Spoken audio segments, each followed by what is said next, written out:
Bonjour à tous. Nous allons résoudre l'équation suivante. Alors, dans un premier temps, il faut déterminer les conditions d'existence pour les différentes fractions. Alors, c'est relativement simple. Ici, en fait, pour qu'une fraction existe, le dénominateur ne peut pas être égal à 0. Donc ici, nous voyons bien que x ne peut pas être égal à 3, puisque 3 moins 3 fait 0. Ici, x ne peut pas être égal à 0. Et dans la troisième fraction ici, x ne peut pas être égal à 0, puisque nous aurions 0 au carré moins 3 fois 0, ce qui nous donne 0. Donc alors ici, pour les conditions d'existence, c'est x ne peut pas être égal à 3 et x ne peut pas être égal à 0. Très bien. Alors maintenant, nous allons résoudre l'équation. Alors la première étape, c'est que l'on va faire passer ce membre-ci de l'autre côté de l'égalité. On va donc obtenir 2 sur x moins 3 moins 1 sur x moins 1 sur x au carré moins 3x qui est égal à 0.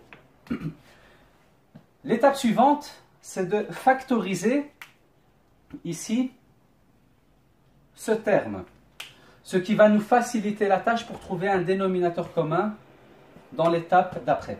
Donc ici nous obtenons donc 2 sur x moins 3 moins 1 sur x moins 1 sur, donc on va factoriser ce terme, ça va nous donner x fois x moins 3 qui est égal à 0. Alors la prochaine étape ici, c'est quoi? C'est de trouver un dénominateur commun. Alors ici, nous voyons que nous avons x fois, entre parenthèses, x moins 3. Alors dans ce premier terme, ici, on voit que nous avons x moins 3. Alors on va ajouter ici x fois, et on va mettre entre parenthèses. De cette manière-là, on a le même dénominateur. Si on ajoute x au niveau du dénominateur, on doit ajouter x au niveau du numérateur. Alors ici, pour la fraction du milieu, on voit que l'on a x.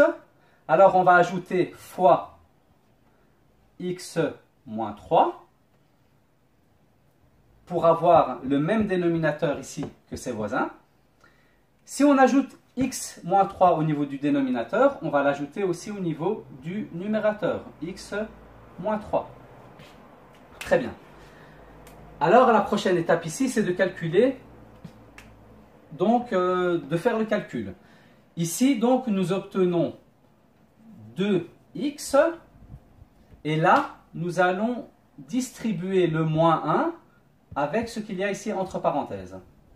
Donc ça va nous faire moins 1 fois x, donc ça va nous donner moins 1x, et puis moins 1 fois moins 3, ce qui nous donne plus 3. Ensuite, on écrit le reste. Le reste, c'est moins 1. Et tout ceci divisé par le dénominateur commun que l'on a trouvé. Donc, divisé par x fois x moins 3. Tout ça est égal à 0. Alors, je vais continuer le calcul ici, plus haut. Donc voilà, j'efface ceci et je laisse que la dernière ligne. Alors voilà, maintenant ici, pour la prochaine étape, on va calculer tout simplement ici les différents termes au niveau du numérateur et du dénominateur.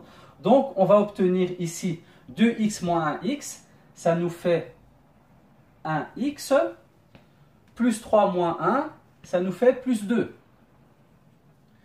Divisé par, alors là on va distribuer ce terme-là, ça va nous donner x au carré moins 3x.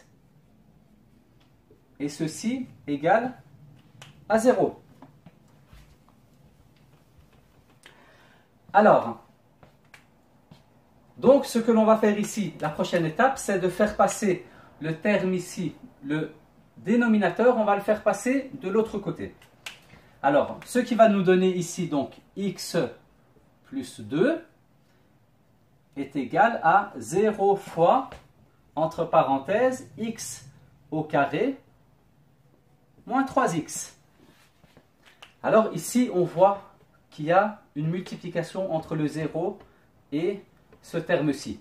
Le 0 est absorbant. Donc forcément, 0 fois x au carré moins 3x est égal à 0.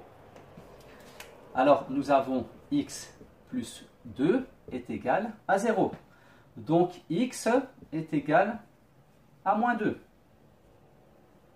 Et ici, donc, nous avons résolu notre équation et x est égal à moins 2. Merci d'avoir suivi cette vidéo et bon travail à tout le monde.